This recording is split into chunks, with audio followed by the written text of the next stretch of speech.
Nama: Raden Ajeng Kartini. Tempat tanggal lahir: Jepara, Jawa Tengah, 21 April 1879. Wafat di Rembang, Jawa Tengah, 17 September 1904. Usia 25 tahun. Nama ayah: Raden Mas Adipati Aryo Sosoningrat Pati Jepara. Ibu: M.A. Ngaseri. Nama suami: KRM Adipati Aryo Sindi Bejong Adiningrat Bupati Rembang. Nama putra: RM Said. Tokoh pelopor kebangkitan perempuan pribumi. Gelar: Indonesia, pahlawan kemerdekaan berdasarkan Indonesia Keputusan Presiden Republik Indonesia. Raden Ajeng Kartini adalah salah satu seorang bangsawan yang masih sangat taat kepada adat istiadat. Dia adalah putri dari istri pertama, bukan istri utama.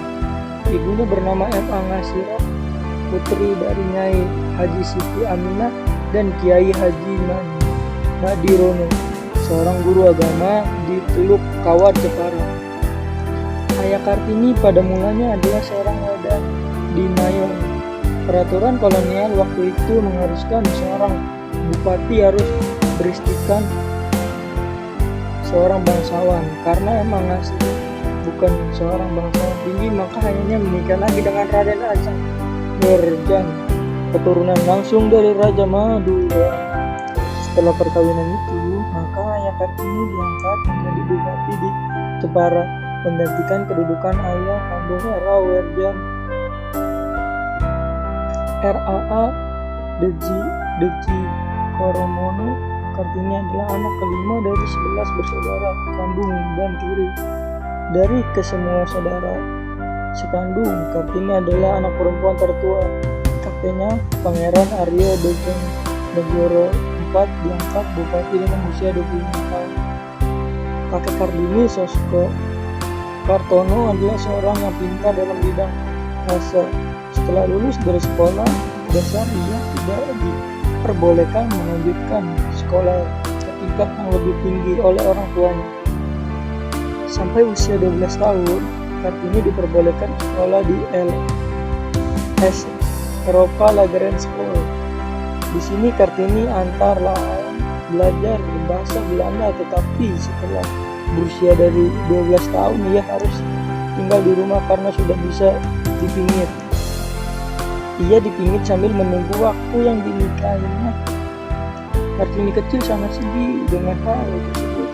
Ia ingin menantang tapi tak berani karena tak dianggap anak durhaka. Untuk menghilangkan kesulitan, ia mengumpulkan buku-buku pelajaran dan buku ilmu pengetahuan lainnya, kemudian dibaca di taman rumah dengan ditemani si pembantunya.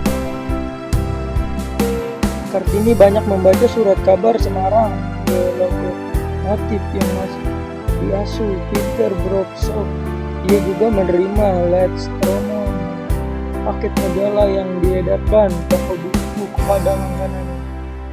Dari surat-surat tampak Kartini membaca apa saja dengan penuh perhatian sambil membuat catatan-catatan.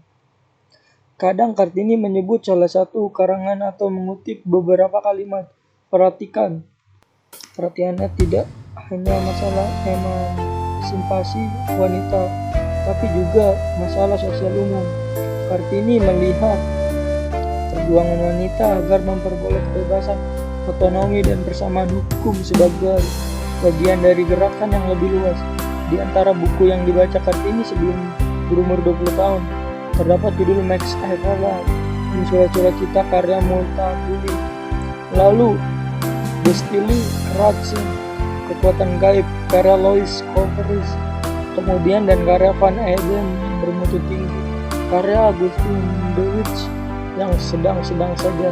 Masih banyak lagi buku yang dibaca Kartini sebelum semuanya berbahasa Belanda. Oleh orang tua, Kartini disuruh menikah Bupati Rembang KRM Adipati Aryo Sindi Dejo Diningrat, yang sudah pernah menikah memiliki 3 istri. Kartini menikah pada tanggal 12 November 1903. Setelah menikah, ia ikut suaminya ke daerah Rembang. Suaminya mengerti dan ikut mendukung Kartini untuk mendirikan sekolah wanita di sebelah timur pintu gerbang komplek kantor Kabupaten Rembang, atau di sebuah bangunan yang kini digunakan sebagai gedung pramuka. Berkat kegigihan Kartini, kemudian didirikan sekolah wanita oleh Yayasan Kartini di Semarang, Surabaya, Yogyakarta, Malang, Madiun, Cirebon, dan daerah-daerah lain. Nama sekolah tersebut adalah Sekolah Kartini. Yayasan Kartini ini didirikan oleh keluarga Van der Water, seorang tokoh politis etis. Ketenarannya tidak membuat Kartini sombong. Ia tetap santun, menghormati keluarga dan siapa saja, tidak membedakan yang miskin dan kaya. Pada tanggal 17 September 1904, Kartini meninggal dunia dalam usia yang ke-25 tahun setelah ia melahirkan putra pertamanya. Setelah Kartini wafat, Mr. Johann Aberganen mengumpulkan dan membukukan surat-surat yang